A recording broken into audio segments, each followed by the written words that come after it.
জীবিত পশুটা কিনছিলেন, খুব বুঝেন, 50,000 টাকা দিয়ে জীবিত পশু। এখন এই পশু আপনি ভুলে জবাই করে ফেলছেন। এখন জবাই করার পরে গোস্ত মাপার পরে দেখেন কি এই পশুর গোস্তের দাম হয় 45,000। কিনছেন কত দিয়ে? 50,000। এখন ওই যে আপনি ভুল করে জবাই করছেন, এখন গোস্তগুলা দেখছেন যে বাজারের রেট অনুযায়ী এই 45,000 টাকা আছে গোস্তের দাম। গরু কিনছেন কত দিয়ে? ওই আরো 5,000 টাকাও সৎকা করবেন, গোস্ত সৎকা করবেন, আর ওই যে 5,000 টাকা এটাও সৎকা করবেন। হ্যাঁ, বুঝেছেন কথাটা? আপনি কিনছেন, কেনার পর এখন ভুল করে জবাই করেন নাই, কোরবানির দিন চলে যাওয়ার পর জবাই করছেন, জবাই করার পর এখন গোস্ত সৎকা করে দিবেন। তো গোস্ত সৎকা করতে গিয়ে কি হয়েছে, আপনার গোস্তরগুলা দেখছেন যেই পরিমাণ গোস্ত, এই পরিমাণ গোস্তের মূল্য হয়েছে 45,000, আর গরু কিনছিলেন 50,000 টাকা দিয়ে, আরো 5,000 টাকা শর্ট, এই 5,000 টাকা সৎকা করে দিবেন। গোস্ত সৎকা, আরো 5,000 সৎকা করবেন। আপনি কেন করলেন না 10, 11, 12? এটা আপনার জন্য পানিশমেন্ট। কোরবানির গুরুত্বপূর্ণ কিছু মাসালা আমরা মনে রাখবো, বলেন ইনশাআল্লাহ। মুসনাদে আহমদের একটা বর্ণনা আছে, রাসূলুল্লাহ সাল্লাল্লাহু আলাইহি সাল্লাম বলেন, মান ওয়াজাদা সাআতান ওয়া লাম ইউদহি, কারো সামর্থ্য থাকার পরেও যদি সে কোরবানি না করে, ফালা ইয়াকরাবান্না মুসাল্লানা, সে ব্যক্তি যেন আমাদের ঈদগাহে না আসে। যে ব্যক্তি সামর্থ্য থাকার পরেও কোরবানি না করে, সে যেন আমাদের ঈদগাহে না আসে। ঈদগাহে যেন কি করে? না আসে। রাসূলুল্লাহ সাল্লাল্লাহু আলাইহি সাল্লাম এক হাদিসের মধ্যে বলছেন, ইন্নাহা লাতাতি ইয়াউমাল কিয়ামাতি বিকুরুনিহা ওয়া আশআরিহা ওয়া আজলাফিহা, কোরবানির যেই প্রাণী, এই প্রাণী কিয়ামতের ময়দানে উপস্থিত হবে, বিকুরুনিহা তার শিং সহ, ওয়া আশআরিহা তার পশম সহ, ওয়া আজলাফিহা তার খুর সহ উপস্থিত হবে কোরবানির দাতার পক্ষে সাক্ষী দেওয়ার জন্য। ওয়া ইন্নাদ দামা লা ইয়াকাউ বিমাকানি মিনাল্লাহ ক্বাবলা আন ইয়াকা মিনাল আরদ, কোরবানির রক্তের ফোঁটা জমিনে পড়ার আগে আল্লাহর কাছে বিশেষ একটা মর্যাদা, এটা আল্লাহর কাছে বিশেষ একটা মর্যাদার পূর্ণ অবস্থানের মধ্যে ওই কোরবানি দাতা চলে যায়। এই আমলটার আলাদা একটা মর্যাদা হয়ে যায় আল্লাহর কাছে, রক্তের আলাদা একটা মর্যাদা আল্লাহর কাছে হয়ে যায়। রক্তের ফোঁটা জমিনে পড়ার আগেই আল্লাহর কাছে বিশেষ একটা মর্যাদা পূর্ণ রক্ত হয়ে যায়, সেটা হলো কোরবানির রক্ত। কিসের রক্ত বলেন তো? কোরবানি। তিরমিজির 1507 নম্বর হাদিসে আছে, রাসূলুল্লাহ সাল্লাল্লাহু আলাইহি সাল্লাম বলেন, মা আমিলা আদামিয়ুন মিন আমাল ইয়াউমান নাহরি আহাব্বা ইলাল্লাহ মিন ইহরাকিদ দাম। 10 জিলহজ আদম সন্তান যে আমল করে, রক্ত প্রবাহিত করার চাইতে উত্তম আমল আর করতে পারে না। আল্লাহকে খুশি করার জন্য প্রাণীর রক্ত প্রবাহিত করাটা কোরবানির দিন আল্লাহর কাছে সবচেয়ে পছন্দনীয় আমল, সবচেয়ে পছন্দনীয় আমল। যাদের সামর্থ্য আছে তারা কোরবানি দিব, বলেন ইনশাআল্লাহ। প্রশ্ন, কার উপর কোরবানি ওয়াজিব? সুস্থ মস্তিষ্ক সম্পন্ন বালেগ মুসলমান যার কাছে 7.5 ভরি স্বর্ণ, 52.5 তোলা রূপার সমপরিমাণ টাকা, 10, 11, 12 জিলহজ সূর্যাস্ত পর্যন্ত যদি কারো কাছে 7.5 ভরি স্বর্ণ অথবা 52.5 তোলা রূপার সমপরিমাণ অর্থ থাকে, তার উপর কোরবানি ওয়াজিব। সুস্থ মস্তিষ্ক সম্পন্ন বালেগ যার কাছে 10 জিলহজ, 11 জিলহজ, 12 জিলহজ সূর্যাস্তের আগ পর্যন্ত জাকাত ফরজ হয়, যেই পরিমাণ সম্পত্তি থাকলে ওই পরিমাণ সম্পত্তি যদি 10, 11, 12 জিলহজ সূর্যাস্ত পর্যন্ত থাকে, তার উপর কোরবানি ওয়াজিব। পার্থক্য, জাকাত ফরজ হয় 1 বছর অতিবাহিত হইতে হয়, আর কোরবানি ওয়াজিব হয় মাত্র 3 দিন থাকলে। বুঝে আসছে না? এটাই পার্থক্য। আল্লাহ, নেসাবের মেয়াদ, নেসাবের মেয়াদ এটা বলে ফেলছি। প্রশ্ন, নেসাবের মেয়াদ কতদিন? এটা বলে ফেলছি। নেসাবের মেয়াদ ওই যে 3 দিন, 10, 11, 12। মানে কি নেসাব? কোরবানির নেসাব।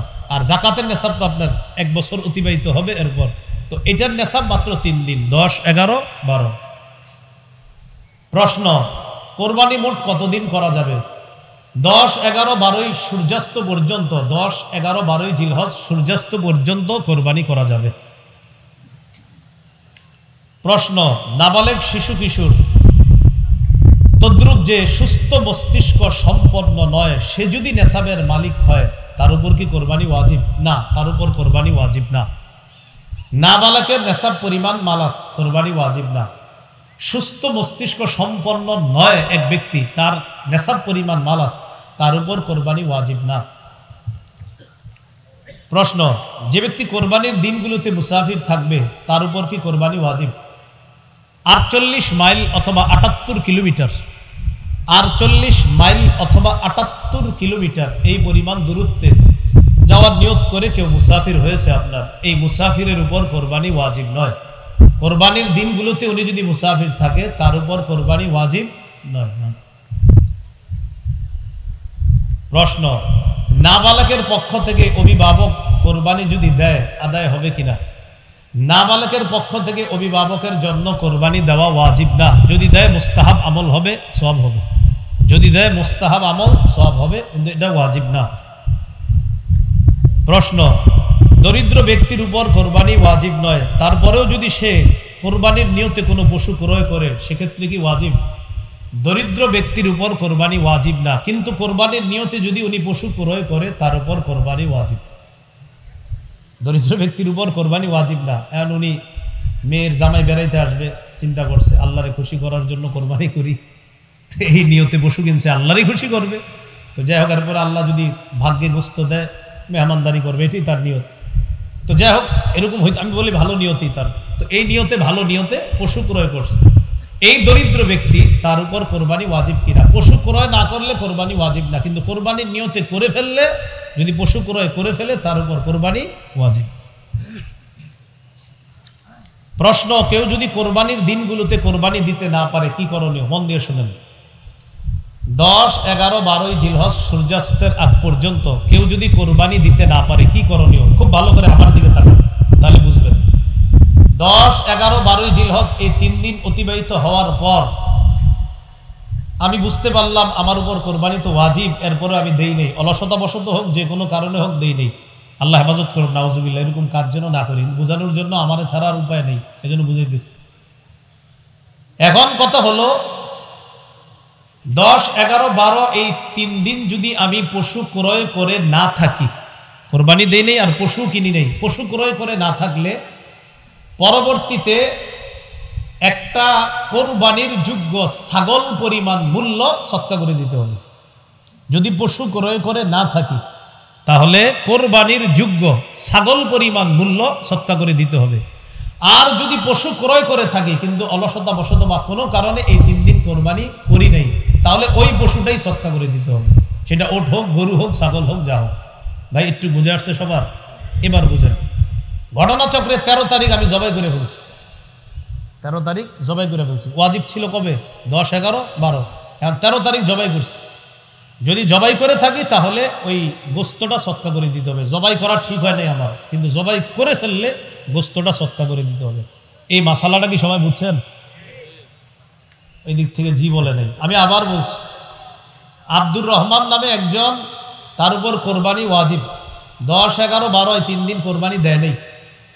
এখন যদি সে পশু ক্রয় করে না থাকে তাহলে পরবর্তীতে কোরবানির যোগ্য একটা ছাগল পরিমাণ মূল্য সৎকা করে দিতে হবে।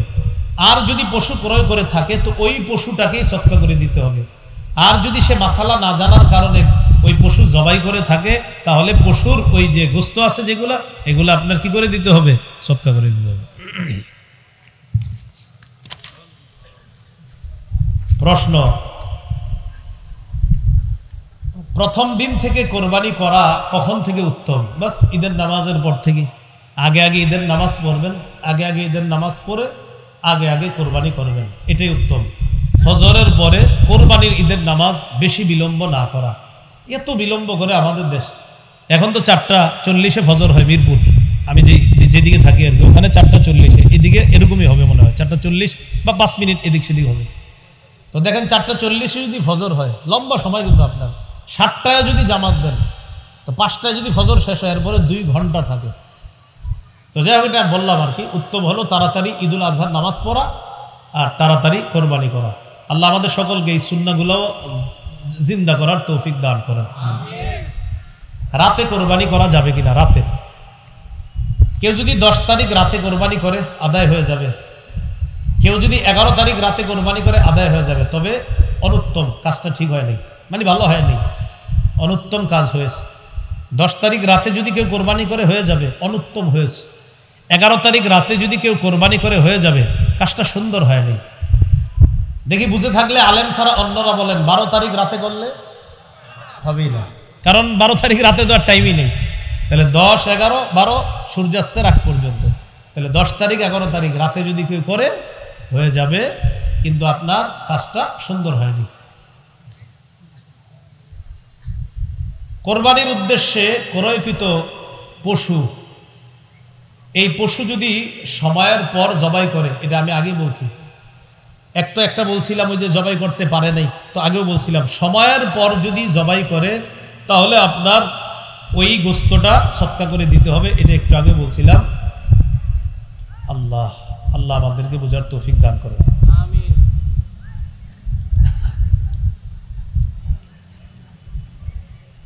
জীবিত পশুটা কিনছিলেন, খুব বুঝেন, 50,000 টাকা দিয়ে জীবিত পশু।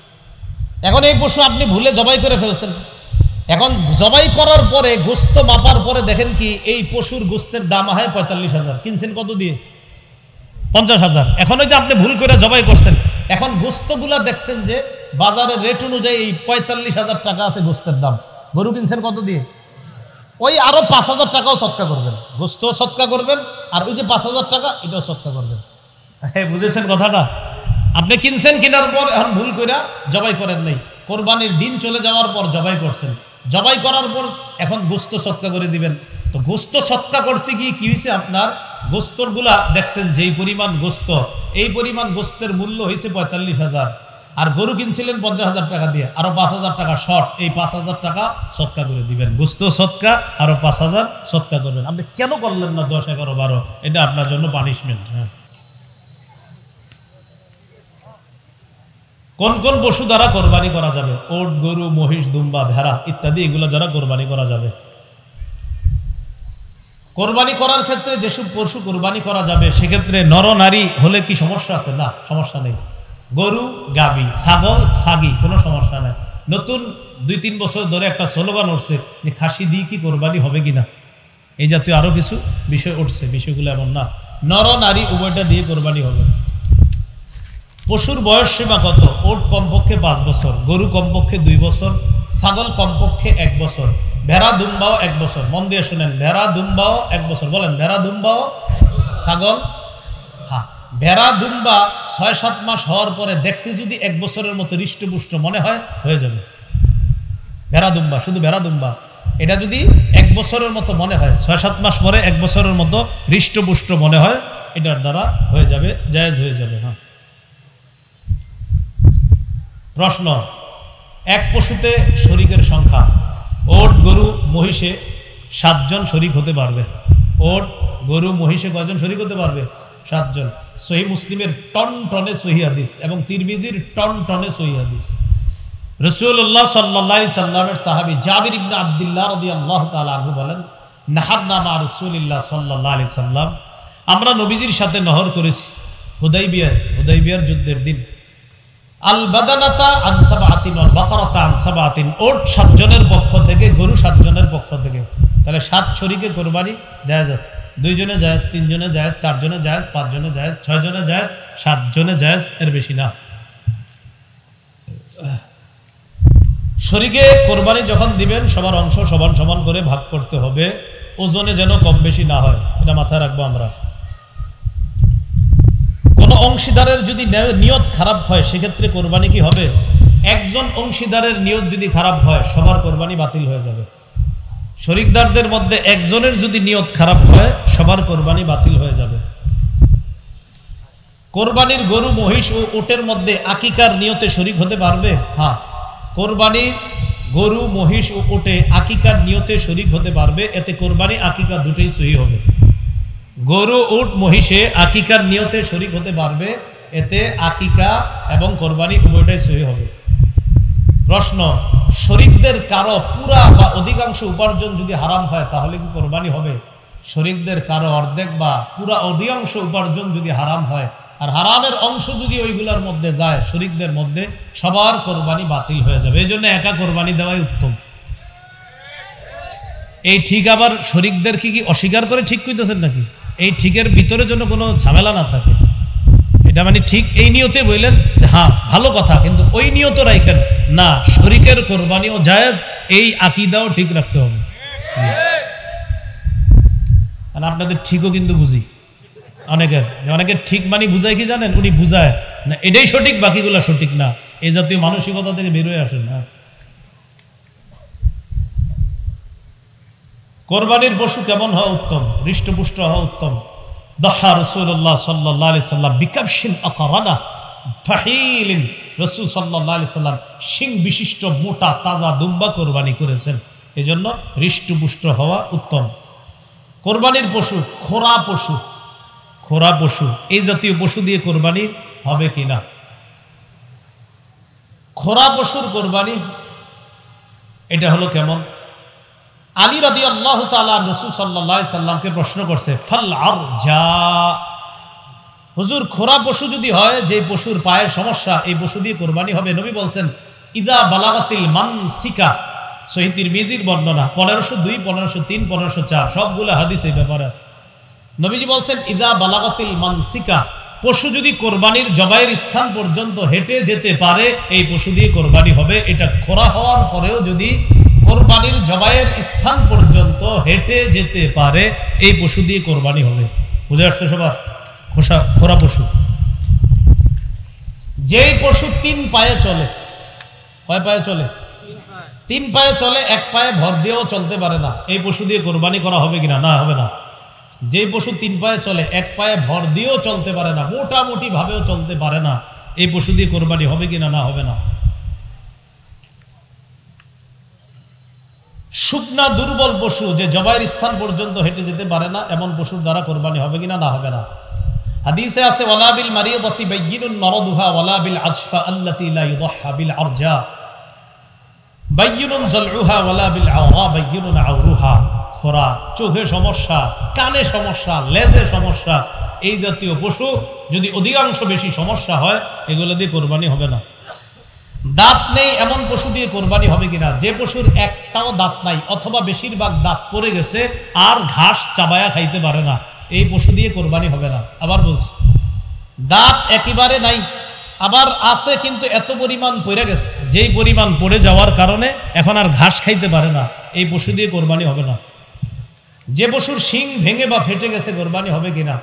আলী রাদিয়াল্লাহু তাআলা রাসূল সাল্লাল্লাহু আলাইহি সাল্লামকে প্রশ্ন করছে, ফামাকসুরাতুল করনি ইয়া রাসূলুল্লাহ, হুজুর শিং যদি ভেঙে যায়, এই পশু দিয়ে কোরবানি হবে? নবী বলছেন, লা বাসা বিহি, সমস্যা নাই, শিং যদি অর্ধেক ভাঙা যায়, কোরবানি হয়ে যাবে। কি শিখলাম? অর্ধেক যদি আপনার মোটামুটি ভেঙে গেছে, একটু 2-3টা ফুটা পড়ছে, তত সমস্যা হয় নাই, তাহলে কোরবানি হয়ে যাবে। শিং যদি গোড়া থেকে ভেঙে যায়, যে মস্তিষ্ক, মজ্জা ইত্যাদি বের হয়ে যায়, দেখা যায়, এই পশু দিয়ে কোরবানি হবে না। শিং মাঝখান থেকে কিছুটা ভাঙছে অথবা সামান্য একটু ভেঙেছে কোথাও, এটা দ্বারা হয়ে যাবে। গোড়া থেকে যদি ভেঙে যায়, মস্তিষ্ক শুকায়া যায়, এই পশু দ্বারা কোরবানি হবে না।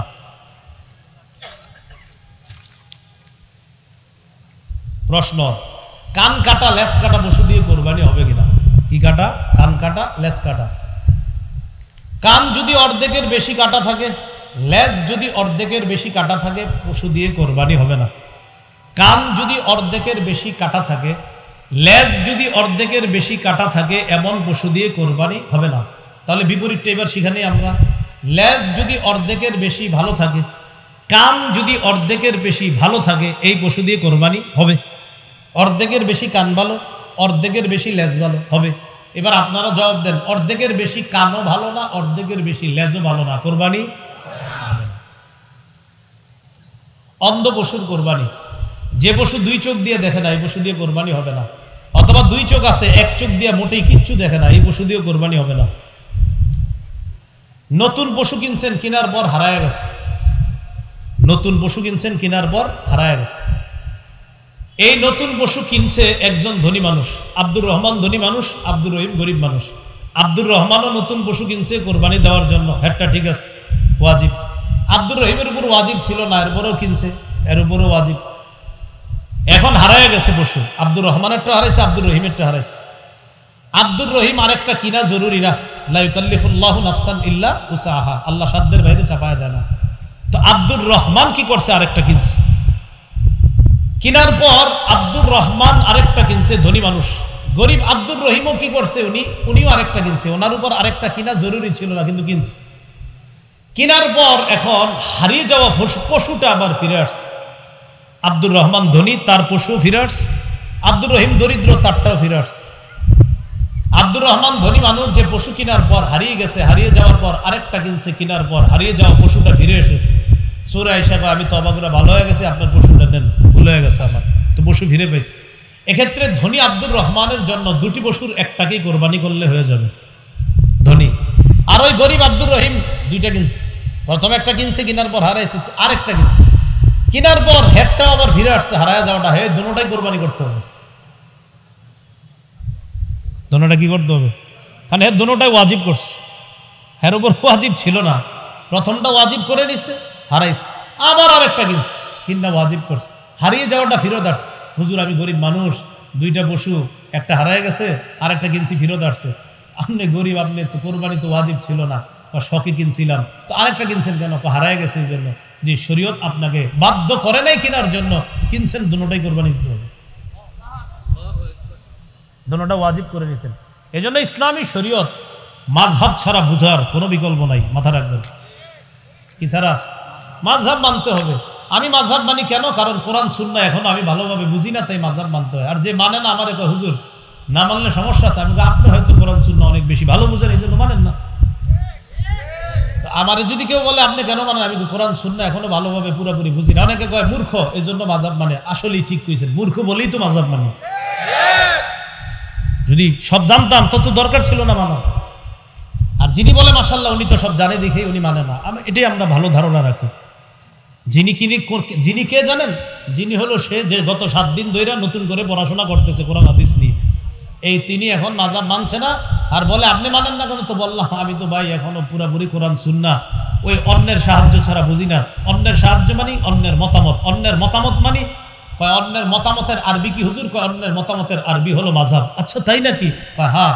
ইমাম আবু ইউসুফের মত মানি ইমাম আবু ইউসুফের মাযহাবে, ইমাম মুহাম্মদের মত মানি ইমাম মুহাম্মদের মাযহাবে, ইমাম আবু হানিফার মত মানি ইমাম আবু হানিফার মাযহাব। আচ্ছা হুজুর মাযহাব কি? মাযহাব হলো কোরআন সুন্নাহর সুবিন্যস্ত একটা সংকলনকে মাযহাব বলা হয়। বুখারী এটা কি আবিষ্কার না সংকলন? বলেন। সংকলন। তো বুখারী শরীফ এটারে বুখারী, সহিহ বুখারী বলা হয়। সহিহ বুখারী মানে বুখারায় ওনার বাড়ি, উনি ওই এলাকার সাথে নিসবত করে এটার নাম বুখারী। বুখারী হলো হাদিসের সংকলন, আবিষ্কার নয়। মুসলিম হাদিসের চলে আসা সংকলন, আবিষ্কার নয়। তিরমিজি হাদিসের চলে আসা সংকলন, আবিষ্কার নয়। নাসাই, ইবনে মাজাহ, আবু দাউদ হাদিসের চলে আসা সংকলন, আবিষ্কার নয়। ফিকহে হানাফি কোরআন সুন্নাহর চলে আসা সুবিন্যস্ত সংকলন, আবিষ্কার নয়। ফিকহে মালিকি কোরআন সুন্নাহর চলে আসা সংকলন, আবিষ্কার নয়। ফিকহে হাম্বলি কোরআন সুন্নাহর চলে আসা সুবিন্যস্ত সংকলন, এটা আবিষ্কার নয়। ফিকহে শাফিঈ কোরআন সুন্নাহর চলে আসা সংকলন, আবিষ্কার নয়। যেমনি ভাবে বুখারী এটা সংকলন, এটা আবিষ্কার নয়, তাই বুখারী বেদাত নয়। মুসলিম এটা সংকলন, এটা আবিষ্কার নয়, তাই এটা বেদাত না। নাসাই, আবু দাউদ, ইবনে মাজাহ, তিরমিজি এগুলা সংকলন, আবিষ্কার নয়, তাই এটা বেদাত নয়। তেমনি ভাবে কোরআন সুন্নাহর সুবিন্যস্ত সংকলন চার মাযহাব এটা আবিষ্কার নয়, তা এটা বেদাত নয়। যারা বলবে ফিকহে হানাফি বেদাত, বুখারীকে বেদাত বলতে হবে। যারা বলবে ফিকহে মালিকি বেদাত, বুখারীকে বেদাত বলতে হবে। যদি বলেন না বুখারী তো সংকলন, তো ফিকহে হানাফিও সংকলন, মুসলিম সংকলন, ফিকহে হানাফি সংকলন, সেটা যদি জায়েজ হয় এটাও জায়েজ। না বুঝা বলি সংকলন, আবিষ্কার আর সংকলন দুই বাংলা মনে রাখবেন, সারা জীবন অনেক কিছু সমাধান হয়ে যাবে। এই জায়গায় আমরা ভুল করি। সংকলন, সংকলন আর আবিষ্কার। বুখারী এটা সংকলন, এটা আবিষ্কার নয়। ফিকহে হানাফি এটা সংকলন, আবিষ্কার নয়। কোরআন সুন্নাহর সুবিন্যস্ত সংকলন, মনে রাখবেন। তা আপনি কোরআন সুন্নাহর সুবিন্যস্ত সংকলন হানাফি ফিক কেন মানেন? কারণ আমি এখনো পারি না পুরোপুরি, তাই। আর যে মানে না কেন, উনি সব পারে পুরোপুরি, তাই মানে না। 7 দিন পড়াশোনা করতেছে, কয়দিন যেন সব আল্লাহ তাআলা দিয়ে দিছে, হয়তো এই জন্য মানে না। আল্লাহ বুঝার তৌফিক দান করে। তো বলছিলাম হারিয়ে যাওয়া পশু মাযহাব যদি না মানেন, এই মাসালা আপনার মাথায় ঢুকবো কেমনে? কোন প্রশ্ন, গর্ভবতী পশু, যেই পশু গর্ভবতী হয়ে গেছে, পেটে বাচ্চা আছে, এই পশু দিয়ে কোরবানি হবে কিনা? হয়ে যাবে কোরবানি। কোরবানি কি হবে? হয়ে যাবে। যদি সন্তান প্রসব আসন্ন হয়, যে তাড়াতাড়ি এই কি 2 দিনের মধ্যে হইতে পারে প্রসব, আর কোরবানিও সময় ঘনিয়ে গেছে, এক্ষেত্রে এই পশু দিয়ে কোরবানি করা মাকরুহ। অন্য আরেকটা পশু দিয়ে কোরবানি করেন, এটা দিয়ে না করা ভালো, এটা দিয়ে না করা ভালো। হ্যাঁ, জবাই করার পর যদি দেখেন বাচ্চা জীবিত, ওটারও কোরবানি করে দিবেন, জবাই করে দিবেন। হ্যাঁ, তিরমিজির বর্ণনা আসছে, ওটারও জবাই করার কথা আসছে তিরমিজিতে। কোরবানির নিয়তে ভালো পশু কিনছেন, কেনার পর এমন দোষ দেখা গেছে, যে দোষগুলো এতক্ষণ বলছি, কানা, অন্ধ, লুলা, যেই দোষের কারণে কোরবানি হয় না, কেনার পরে দোষগুলো ধরা পড়ছে। এখন কি করবেন? তো কি করবেন? কোরবানি হবে না এটা দিয়ে, আর একটা কিনবেন। কেনার পর দোষ ধরা পড়ছে, এটা দিয়ে কোরবানি হবে না, আরেকটি পশু ক্রয় করতে হবে। পশুর বয়সের ব্যাপারে ক্রেতাগণের অভ্যাস হলো, ও বলবে আপনাকে এটার বয়স 25 মাস, এটা 26 মাসের গরু। তা আপনি বলবেন ভাই সত্যি করে বলেন, 2 বছর কিন্তু হইতে হইব গরু। হুজুর বিশ্বাস করেন, 14 গোষ্ঠীর কসম, 25 মাস, কথার কথা। এখন আপনি যদি কিনে আনেন, আনার পর আপনি তাকে বিশ্বাস করে কিনে আনে, এটা যদি কোরবানি করেন, কোরবানি হয়ে যাবে। তার কথা বিশ্বাস করে এটা কোরবানি করলে কোরবানি হয়ে যাবে। এই জন্য ক্রেতা ভাই যারা আছে, আমরা মিথ্যা কথা, পশুর বন্ধা পশু, এটা দিয়ে কোরবানি হবে কিনা? বন্ধা পশু, হ্যাঁ, বন্ধা পশু দিয়েও কোরবানি হয়ে যাবে। কোরবানির পশু জবাই করা উত্তম কে? যার পশু সে জবাই করা উত্তম। যিনি পশু কোরবানি করবে, যার পশু তিনি জবাই করা উত্তম। জবাইয়ে একাধিক ব্যক্তি যদি শরীক হয়, সেক্ষেত্রে বিসমিল্লাহ কি উভয় বলতে হবে? জি, দুইজনেই বিসমিল্লাহ বলতে হবে। বিসমিল্লাহি আল্লাহু আকবার উভয় বলতে হবে। প্রিয় কসাই সাহেব যারা থাকবে, এদেরকে বলবেন, এরা পরে ছুরি নিয়ে আবার চালায়। মালিক যারা থাকবেন বলবেন, এই বিসমিল্লাহ আল্লাহু আকবার বলো, এটা বলাবেন। অনেক সময় দেখবেন বলে না। কোরবানির পশুর খাল, চামড়া ইত্যাদি ছিলানো শুরু করা কখন উত্তম? পশু পুরোপুরি নিস্তেজ হওয়ার পরে এই পশুর খাল, চামড়া ইত্যাদি এটা করা উত্তম। অনেক ক্ষেত্রে দেখা যায় এখনো নিস্তেজ হয় না, বাস শুরু করে দিছে, অলরেডি শুরু করে দিছে। এটা নিস্তেজ হবে। হ্যাঁ, নিস্তেজ হওয়ার আগেও যদি কেউ করে মাকরুহ হয়ে যাবে, নাজায়েজের কিছু না, মাকরুহ হবে, কিন্তু নিস্তেজ হওয়া পর্যন্ত অপেক্ষা। প্রিয় ভাইয়ারা, আমার কথা হলো, যেহেতু আল্লাহরে খুশি করার জন্য কোরবানি করব, এই আমলে কোনো মাকরু কাজও আমরা করব না ইনশাআল্লাহ। কারণ আল্লাহরে খুশি করব, কেন আমি জেনে শুনে মাকরু করব? এজন্য কসাইকে বলবো, ভাই একটু পরে শুরু করেন।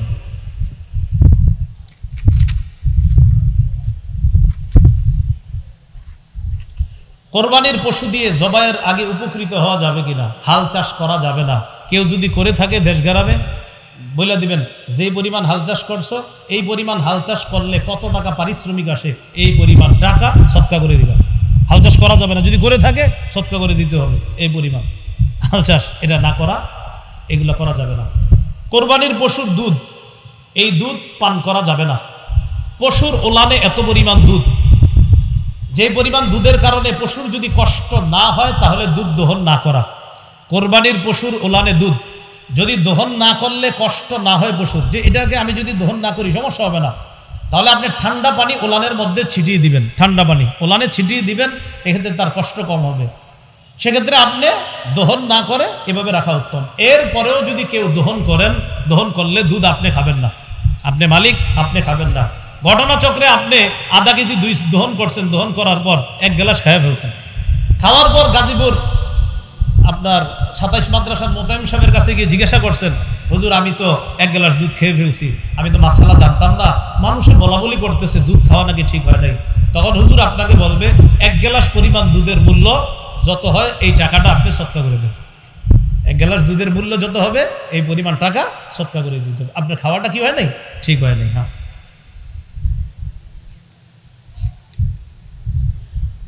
শরীক কয়েকজন মিলে কোরবানি করলে কোন শরীকের যদি মৃত্যু হয় সেক্ষেত্রে কি করণীয়? মন দিয়ে বুঝেন। 3 জন কোরবানি করবে, 50 50 50, কত হলো? 1.5 লাখ। একজন শরীক মারা গেছে, তাহলে কয় হাজারওয়ালা শরীক মারা গেছে? 50,000। ওয়ারিশরা যদি বলে কোনো সমস্যা নেই কোরবানি করেন, ওয়ারিশরা যদি বলে সমস্যা নেই কোরবানি করেন, তো করে ফেলবে, সমস্যা নেই। কিন্তু ওয়ারিশরা যদি বলে না আব্বার 50,000 টাকা আমরা দিতে চাইতেছি না, এক্ষেত্রে ওয়ারিশদেরকে টাকাটা দিতে হবে, কারণ এখন আর টাকার মালিক যে মারা গেছে সে না, ওয়ারিশরা, তাই তাদের টাকাটা তাদেরকে দিয়ে দিতে হবে। এক্ষেত্রে নতুন আরেকজনকে শরীক বানাইতে পারবেন, এটা সুন্দর কথা। আরেকজনে বলবেন 50,000 টাকা দিয়ে শরীক হও, ওই টাকাটা নিয়ে ওয়ারিশদেরকে দিয়ে দিলেই তো হয়ে গেল। তাহলে প্রথম কথা, ওয়ারিশরা যদি অনুমতি দেয় করেন, করে ফেলবেন। অনুমতি যদি না দেয় করা যাবে না, 50,000 টাকা ফিরিয়ে দিতে হবে।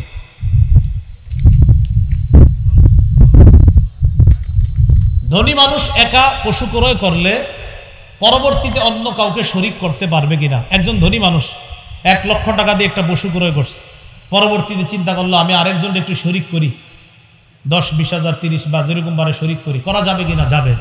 যেই পরিমাণ টাকা দিয়ে শরীক করবেন ওই পরিমাণ টাকা আপনি না খায়া দান করে দিন। হ্যাঁ, বাকি খাইতে পারবেন, পারা যাবে, কারণ 1 লক্ষ টাকা দিয়ে কিনছে, তো একজনে শরীক করছে, যে পরিমাণ টাকায় শরীক করছেন ওই টাকাটা আপনি নিতে পারবেন, সমস্যা নাই। তো ফুকাহায়ে কেরাম বলে এটা আপনি না নিয়ে এটা দান করে দেন, দান করে দেওয়া ভালো, বাকি নিতে পারবেন। মৃত ব্যক্তির পক্ষ থেকে কোরবানি করা জায়েজ আছে কিনা? জায়েজ আছে। কোরবানির গোশত 3 দিনের বেশি জমিয়ে রাখা যাবে কিনা? জায়েজ আছে। 3 দিনের বেশি জমিয়ে রাখা জায়েজ আছে। কোরবানির পশুর গোশত 3 দিনের বেশি জমিয়ে রাখা জায়েজ আছে। কোরবানির গোশতের 1/3 অংশ গরিব মিসকিনকে, 1/3 অংশ আত্মীয় স্বজনদেরকে, আর 1/3 অংশ নিজে রাখা, এটা কি ওয়াজিব না উত্তম? এটা উত্তম। বলেন এটা কি? 1/3 অংশ গরিবকে দেওয়া উত্তম, 1/3 অংশ আত্মীয় স্বজনকে দেওয়া উত্তম। এটা ওয়াজিব না, এটা উত্তম। কেউ যদি না দেয় তাকে নিন্দা তিরস্কার করা যাবে না। বাকি এক্ষেত্রে আপনাদের উদ্দেশ্যে পরামর্শ হলো কৃপণতা না করে দিয়েন।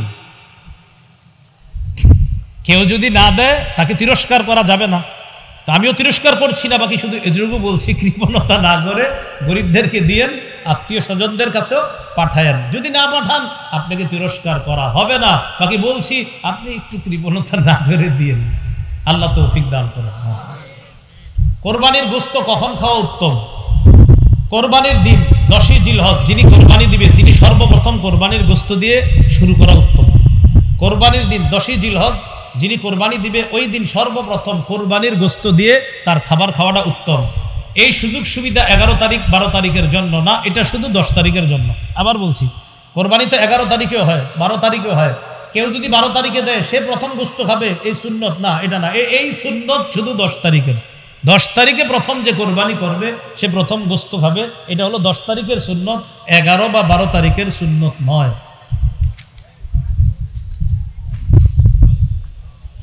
কোরবানির গোশত, চর্বি ইত্যাদি বিক্রি করা যাবে কিনা? অনেকে গোশত ইত্যাদির চর্বিটা বিক্রি করে দেয়। গোশত বিক্রি করা যাবে না, চর্বিটা বিক্রি করা। নাউজুবিল্লাহ বলেন। চর্বি বিক্রি করা যাবে না, গোশত বিক্রি করা যাবে না। কোরবানির চর্বি বিক্রি করা যাবে না, গোশত বিক্রি করা যাবে না। কোরবানির চামড়াটাও বিক্রি না করে মাদ্রাসায় দিয়ে দেন, এতিমদেরকে দিয়ে দেন, অসহায়দেরকে দিয়ে দিবেন। বলেন ইনশাআল্লাহ। কোরবানির পশুর চামড়াটা এটাও বিক্রি করবেন না, এটা দিয়ে দেন, মাদ্রাসাওয়ালাদের কাজে লাগবে, এতিমদের কাজে লাগবে। এক্ষেত্রে একটা কথা, আপনারা অনেক সময় এমন মানসিকতা রাখেন, ছাত্ররা কোরবানির দিন এখানে দেখেন, অনেক কোটিপতির সন্তানরাও কোরবানির দিন মাদ্রাসায় থাইকা কাজ করে, কোটিপতির সন্তান। তা আপনি কেন মাথায় নেন না? কোটিপতির সন্তানের কি দরকার কোরবানির দিন মাদ্রাসায় থাকা? সেও ইখলাসের সাথে থাকে। কেন? তার অসহায় গরিব ভাইয়েরা আছে মাদ্রাসায়, তাদেরকে খেদমত করার জন্য ওই কোটিপতির সন্তানও কোরবানির দিন মাদ্রাসার জন্য কাজ করে। তো এই জন্য আপনারা এটা মাথায় নিয়েন না যে এই পোলাপানগুলা কোরবানির দিন যারা কাজ করে মন থেকে করে, আপনি খোঁজ নিয়ে দেখবেন অনেক সন্তান আছে তার বাবার 30টা 40টা দোকান আছে, যার বাবা 400-500 মণ ধান পায়, সে কেন আছে? সে মহব্বতে আছে, ইখলাসের সাথে আছে, তার দ্বারা মাদ্রাসার কাজ হবে এই জন্য সে আছে, নাহলে তো তার এটা থাকা দরকার নাই এরকম। তো এই জন্য এটা মাথায় রাখবেন, এটা সত্যিকার অর্থেই এতিমদেরকে তাদের পিছনে খরচ করা হয়। এই জন্য চামড়াটা আপনারা বিক্রি না করে মাদ্রাসায় পৌঁছে দিবেন। আশেপাশের মাদ্রাসার হয়তো পোস্টার অলরেডি আপনাদের বাসার আশেপাশে চলে গেছে, তো আপনার নিকটস্থ মাদ্রাসা যেখানে আছে সেখানে আপনি দিন। তো আমি বলছি আপনি যেখানেই দেন চামড়াটা দিয়ে দেওয়ার চেষ্টা করবেন। বলি ইনশাআল্লাহ, সবাই বলি ইনশাআল্লাহ। কোরবানি যারা পশুটা আপনার কিনে এরা সব ঠিক করে, খালি চামড়ার ক্ষেত্রে গিয়ে এমন করে, ভাই 1.5-2 লাখ টাকা দিয়ে পশুটা কিনলেন, শেষে কেন এমন করেন? চামড়ার ব্যাপারে এই আপনার সামান্য একটা অংশে গিয়ে এমন এমন আপনার আচরণ করেন যে আচরণগুলো আসলে ইসলাম সম্মত আচরণ না, এগুলো আমরা করব না। আল্লাহ তৌফিক দান করেন। কোরবানির পশু যিনি জবাই করবে তাকে জবাইয়ের পারিশ্রমিক দিবেন কিনা? দিবেনই, জবাইয়ের পারিশ্রমিক দিবেন। আপনি জবাইয়ের পারিশ্রমিকটা দিবেন। আমার বয়ান শুনে অনেকে হয়তো কমেন্ট করতে পারে যে হ্যাঁ মনে হয় এর জন্য কইছে। আমি আমার জিন্দিগিতে 2টা পশু ক্রয় করছি, মাত্র জবাই করছি, জিন্দিগিতে 2টা পশু। তার মানে আমি আমার জন্য বলছি না, এটা অধিকার, এটা সঠিক কথা, তাই বলছি। কোরবানির পশু যিনি জবাই করবে তাকে পারিশ্রমিক দিবেন, এটা হাতের কষ্ট, এটা জবাই করা অনেক কষ্টের ব্যাপার। এই জন্য যারা জবাই করবে তাদেরকে দিবেন।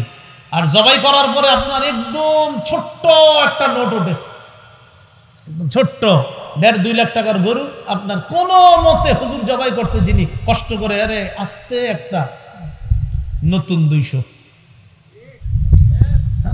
এটা তো আপনার শরম করা উচিত ভাই, সত্যি বলছি।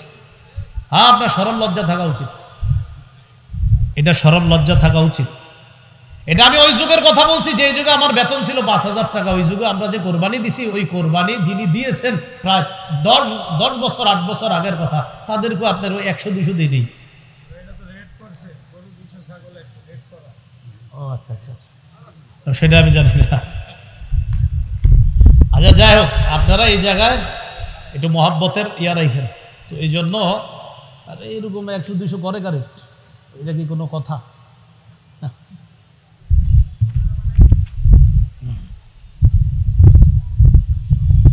এক পশু অন্য পশুর সামনে জবাই করা এটা ঠিক না। এক পশু অন্য পশুর সামনে জবাই করা ঠিক না। আচ্ছা ভাই, এই আগের কথা নিয়ে আপনারা কেউ বিভ্রান্তিতে যাবেন না। আপনাদের এলাকার যে নিয়ম, ওই নিয়মে আলেমদের সাথে পরামর্শ করে করবেন, তো ঝগড়ার নিকটবর্তী যেন কেউ না হয়। যে উনি কি বলে গেল, আমি আমারটা বলে গেছি না, আপনি কি এই জন্য বলে গেছি দিকে আপনি ঝগড়া করবেন এলাকায়? না, ঝগড়া করেন না। আমি সঠিক কথা বললাম, আপনি একটু ভাববেন। 1.5 লাখ 2 লাখ টাকার একটা পশু একজন জবাই করতেছে, হাতের কামাই, হাতের কষ্ট করে। সেক্ষেত্রে আসলে আপনার কি করা উচিত, এটা আপনি নিজেই চিন্তা ভাবনা করবেন। কোরবানির গোশত বিধর্মীদেরকে দেওয়া যাবে কিনা? যেমন হিন্দু, অন্যান্য ধর্মাবলম্বী যারা আছে, হ্যাঁ তাদেরকে দেওয়া যাবে, এটা ইসলামের সৌন্দর্য। সুবহানাল্লাহ।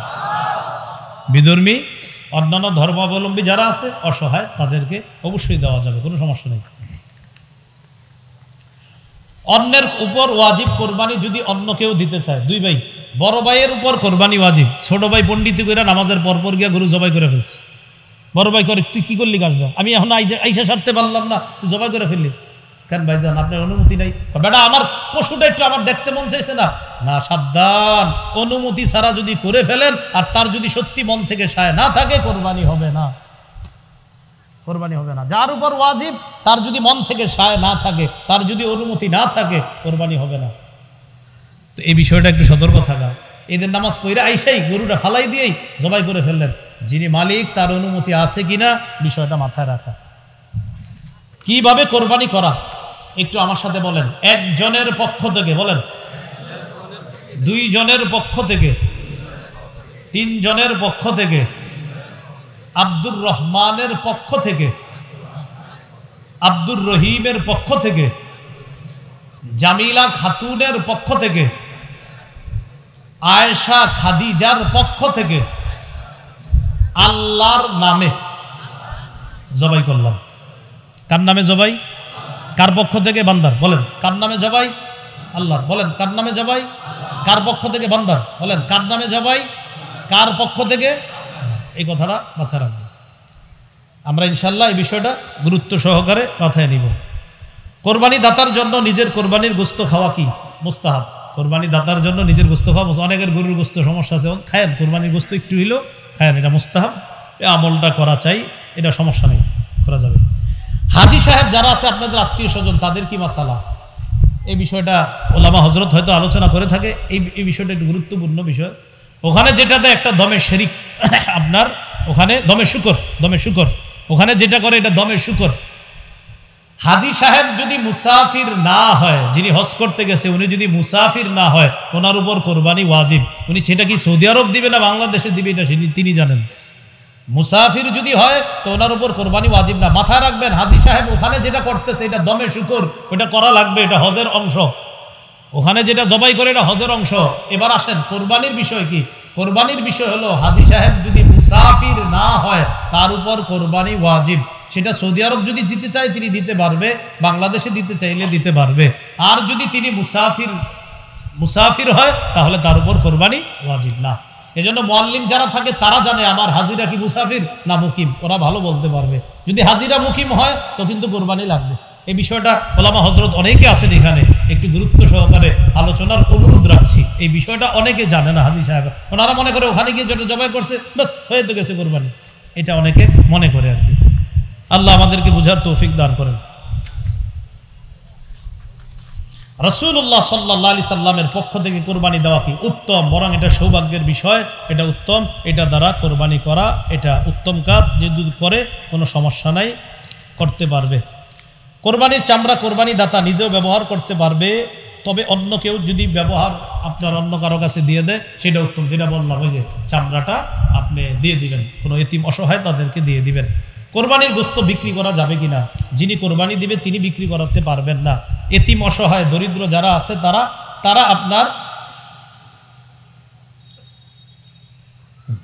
তো এটা হলো যারা এতিম অসহায় আছে আপনার, তাদেরকে দেওয়ার পরে তারা যদি বিক্রি করে সেটা ভিন্ন কথা, কিন্তু যিনি কোরবানি দিবে তিনি তার কোরবানির গোস্ত বিক্রি করতে পারবে না। সমাজের গোস্ত আছে না একটা, এটা কি এদিকেও আছে, সমাজের গোস্ত একজন লেখছে, তার মানে মনে আছে। আরেকটা বিষয়, লেখছে মানে আপনারা ভুলেও ভবিষ্যতে লেখা দিয়ে না, আমি কিন্তু লেখা দিলে প্রশ্নের উত্তর দেওয়ার মতো সামর্থ্যবান এখনো নাই, এই জন্য তো মাযহাব মানি, আগে তো বলছি। আমাদের শামসুদ্দ আশরাফি সাহেব, রেজাউল করিম আবরার ভাই, লুৎফুর রহমান ফরাইজি সাহেব, মুফতি শফিক কাসেমি হাফিজাহুমুল্লাহ, তারা মাশাআল্লাহ যোগ্যতা রাখে, প্রশ্ন দিবেন সাথে সাথে। আর আমার চোখে আর কি চলতে ফিরতে মুফতি যাকে বাংলাদেশে একমাত্র আমার কাছে মনে হয় তিনি বাস মুফতি দেলোয়ার সাহেব।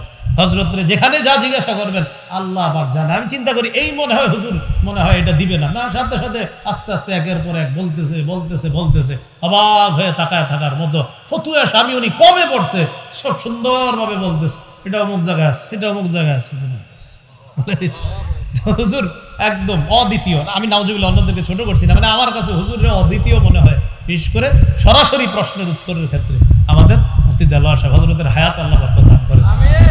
তো যাই হোক, কোরবানির গোশত আপনি সমাজে দেওয়া বাধ্য না, এটা বাধ্য না। সমাজের যে গোশত চায় এটা বাধ্য না, যিনি কোরবানি দিবেন তিনি দিতে বাধ্য না। তারপরে এটা মহব্বতের সাথে দিয়ে দিন, যদি দেখেন ঝগড়ার আশঙ্কা হয় দিয়ে দিন, না হয় আপনার অন্যম করে সমাজ থেকে বাদ, এলাকা থেকে বহিষ্কার করো, বের করে দাও, ঝগড়ার আশঙ্কা হয়। তো এটা হলো বিষয়টা মহব্বতের, আপনার ওইটা বুঝাই দিবেন সমাজে যারা এগুলা করে যে ভাই বাধ্যবাধকতা করবেন না, মৃত ব্যক্তির পক্ষ থেকে, নামে না, নাম শব্দটা বলবেন না, পক্ষ থেকে বলছি তো মাসালা গেছে না, মৃত ব্যক্তির পক্ষ থেকে কোরবানি দেওয়া যায়। আজকে এতটুকুই। আল্লাহ পাক রব্বুল আলামিন আমাদের সকলকে, আমরা কেউ উঠবো না, হযরত আসতেছে।